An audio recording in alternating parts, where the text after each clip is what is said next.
আজকের গল্প গল্প হলেও সত্যি। অনেক দিন থেকেই মা বলছিল ছোট পিসেমশাইকে একবার দেখে আসতে। বয়স হয়েছে, তার ওপর অসুস্থ, বিভিন্ন কাজে ব্যস্ত থাকায় সময়ও করে উঠতে পারছিলাম না। কিন্তু এবার একবার যেতেই হবে। ছোট পিসির বাড়ি তারকেশ্বর থেকে একটু ভেতরে, গ্রামের মধ্যে। নির্দিষ্ট দিনে হাওড়া থেকে তারকেশ্বর লোকাল ট্রেনে বসলাম। বর্ষাকালের বিকালে 5টা বাজলেই কেমন যেন অন্ধকার হয়ে যায়। এদিকে ঝিরঝির করে বৃষ্টিও পড়ছে। ছুটির দিন, তাই ট্রেনে ভিড়ও একটু কম। এটাই নিশ্চিন্ত, না হলে ভিড়ের মধ্যে একেবারেই ভালো লাগে না আমার। লেডিসে বসলাম না, কারণ অতটা রাস্তা কে জানে, একা তো কোনোদিন যাইনি সেভাবে। এর আগে মায়ের সঙ্গে 2-1বার গেছি, তাও অনেক দিন আগে। এবার তো মায়েরও শরীরটা ঠিক ছিল না, তাই কি আর করা যাবে। ট্রেনের কামরায় খুব একটা লোকজন ছিল না। ট্রেন ছাড়ার পর মনে মনে ভাবছি ভালোই ভালোই পৌঁছে যাই যেন। বাড়িতে পৌঁছাতে অনেক দেরি হয়ে যাবে মনে হচ্ছে। বাইরে ঝিরঝির করে বৃষ্টি পড়ছে, কেমন যেন একটা নিস্তব্ধ ভাব। বসে ফোন নিয়ে নাড়াচাড়া করছিলাম, বাইরে প্রচণ্ড জোরে বাজ পড়ল কোথাও। না, আর ফোন নিয়ে থাকাটা ঠিক না। অগত্যা ফোন বন্ধ করে হ্যান্ডব্যাগে রেখে দিলাম।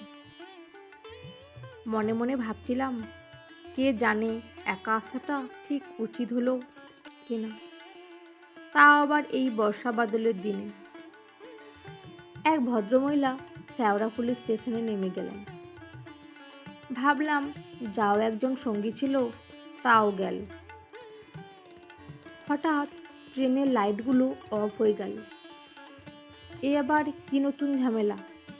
একে ভয়ে কাঠ হয়ে যাচ্ছি, তার মধ্যে আবার লাইট অফ। মোবাইলটা ব্যাগ থেকে বের করতে যাব, তখনই লাইট জ্বলে উঠল।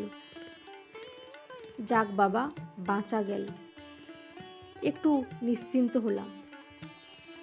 খুব একটা লোকজনও ছিল না কম্পার্টমেন্টটায়। আমার ঠিক মুখোমুখি দেখলাম একজন বয়স্ক ভদ্রলোক বসে আমার দিকে তাকিয়ে আছেন। একটু ভয়ও করছিল। হঠাৎ আমাকে অবাক করে দিয়ে বয়স্ক ভদ্রলোক বললেন, তুমি পরিতোষের ওখানে যাবে তো? ওর শরীর খারাপ, তাই দেখতে। আমি রীতিমতো অবাক। বললাম, হ্যাঁ, কিন্তু আপনাকে তো ঠিক চিনতে পারছি না। বললেন, অনেক দিন আগে দেখেছো তো, তাই চিনতে পারছো না। আমি পরিতোষের বড়দা। এবার আমারও হালকা মনে পড়ছে। বললাম, কিছু মনে করবেন না জেঠু, অনেক দিন তো দেখিনি, তাই মনে করতে পারছিলাম না। কিন্তু আপনি আমাকে চিনলেন কিভাবে? আপনিও তো অনেক দিন পর দেখলেন আমাকে। জেঠু কোনো উত্তর না দিয়ে বললেন, মেয়ের বাড়িতে এসেছিলাম, শেওড়াফুলিতে। আর ভালো লাগছে না, তাই ফিরে যাচ্ছি। সত্যি বলতে কি, মনে মনে বেশ আনন্দিতও হয়েছিলাম। এতটা পথ একা একা যাওয়া তো খুব ভয়ও পাচ্ছিল।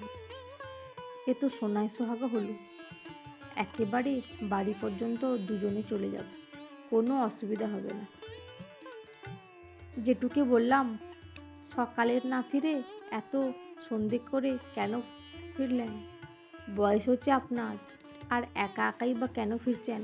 কাউকে বলতেন বাড়িতে পৌঁছে দিতে। এবার জেঠু বললেন, একা কোথায়, তুমি তো আছো আমার সাথে, কোনো অসুবিধা হবে না। বললাম, সে তো আছে জেঠু, কিন্তু আমার সঙ্গে আপনার দেখা হয়ে যাওয়াটা তো নেহাতি কাকতালীয় ব্যাপার। নইলে তো আপনাকে একাই ফিরতে হতো। আবার কোনো উত্তর নেই। ভাবলাম, থাক, বয়স্ক মানুষ তো, বেশি কিছু বললে মনে কষ্ট পেতে পারে। জিজ্ঞাসা করলাম, কিছু খাবেন কি না? না বললেন।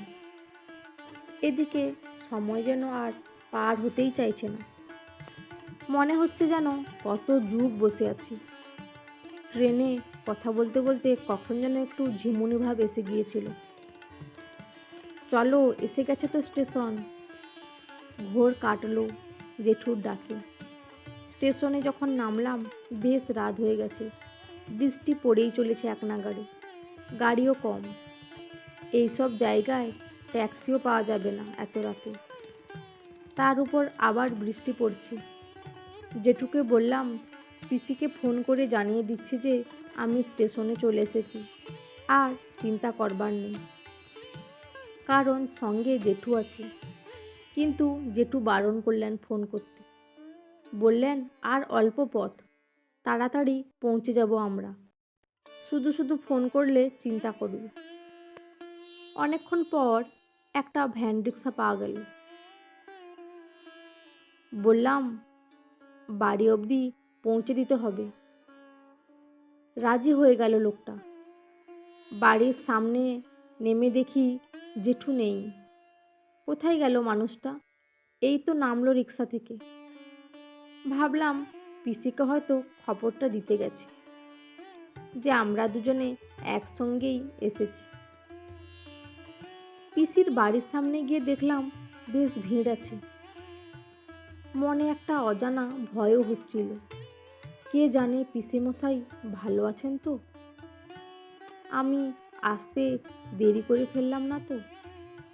মনে একরাশ উৎকণ্ঠা নিয়ে বাড়ির ভেতরে ঢুকলাম। পিসি সামনেই ছিল। আমাকে দেখে বলল, আয়, ভেতরে আয়। কিছু জিজ্ঞেস করতেও পারছিলাম না। শুধু বললাম, পিসেমশাই কোথায় পিসি? আর তোমাদের বাড়িতে এত ভিড় কেন? পিসির থমথমে মুখটা দেখে আরও ভয় পাচ্ছিল। ভাবছিলাম, কে জানে অঘটনটা কি তবে হয়েই গেল নাকি। পিসি একটা ঘরে নিয়ে গেল। দেখলাম খাটের ওপর পিসেমশাই বসে আছে। আরও কয়েকজন আছে, সবাইকে তো চিনি না। সত্যি বলতে কি অনেকটাই নিশ্চিন্ত হলাম মনের দিক থেকে। ভাবলাম, যাকগে, পিসেমশাই যখন সুস্থ আছে তাহলে আর কি চিন্তা। কিছুক্ষণ পর পিসি এসে বলল, এসেই যখন পড়েছিস তখন চল একবার দেখে আসবি। কাকে দেখব, কি দেখব কিছুই বুঝতে পারছি না। পিসির সঙ্গে গেলাম। একটা বড় বারান্দায় অনেক লোকজন ভিড় করেছিল। পিসি সবাইকে সরিয়ে দিয়ে আমাকে সামনে নিয়ে গেল। আর তারপর আমি যা দেখলাম তাতে নিজের চোখ কান কাউকেই বিশ্বাস করতে পারছিলাম না।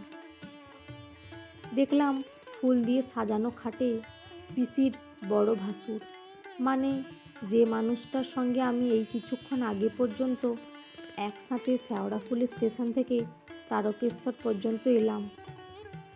এত গল্প করতে করতে সেই জেঠু শুয়ে আছেন। কখন হলো এইসব? এক্ষুনি তো মানুষটা সুস্থ শরীরে ঘরে ঢুকলো। এর মধ্যেই এত কিছু কি করে হয়ে গেল? আমিও তো পিছনেই ছিলাম। পিসিকে জিজ্ঞেস করতে যাব সবে, তার আগেই পিসি বলল উনি নাকি দিন 10 আগে শেওড়াফুলিতে নিজের বড় মেয়ের বাড়িতে গিয়েছিলেন। আজকেই সকালে ফেরবার কথা ছিল, কিন্তু হঠাৎই অসুস্থ হয়ে পড়েন। হসপিটালে নিয়ে যাওয়ার আগেই মারা যান হার্ট অ্যাটাকে। এই তো বিকালেই ওনাকে আনা হয়েছে এখানে। শেষকৃত্য এখানেই করা হবে। আমার তো প্রথমটায় মাথায় কিছুই ঢুকছিল না।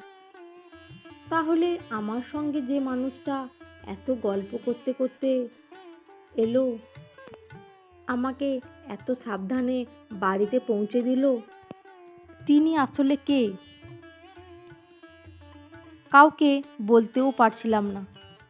সারা শরীরে ঘাম দিচ্ছে। পিসি যা বলল একটু আগে, তার মানে তো এটাই হয় যে জেঠু দুপুরের দিকেই মারা গেছেন। আর আমার সঙ্গে যখন ওনার দেখা হয়েছিল তখন তো প্রায় সন্ধে রাত্রি। তার মানে জেঠু তখন জীবিত ছিলেন না। না, আর কিছু মাথায় আসছিল না আমার।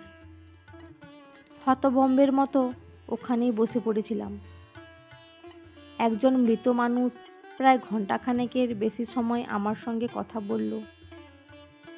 আমার সঙ্গে একই ট্রেনে একই কম্পার্টমেন্টে বসে এলো, অথচ আমি এক বর্ণও বুঝতে পারলাম না যে মানুষটা আর জীবিতই নেই।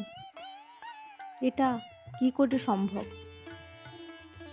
আসলে কিছু ঘটনা আমাদের জীবনে এমনভাবে ঘটে যে সবসময় সেটাকে অস্বীকারও করতে পারি না আমরা। কিছু ঘটনা গল্পের মতো মনে হলেও তার সত্যতাকে আমরা অস্বীকার করতে পারি না। তো বন্ধুরা, আজকের গল্পটি কেমন লাগলো? যদি ভালো লেগে থাকে অবশ্যই একটি লাইক দিয়ে চ্যানেলটা সাবস্ক্রাইব করে পাশে থাকবেন, যাতে আরও নতুন নতুন গল্প আপনাদের উপহার দিতে পারি। অসংখ্য ধন্যবাদ।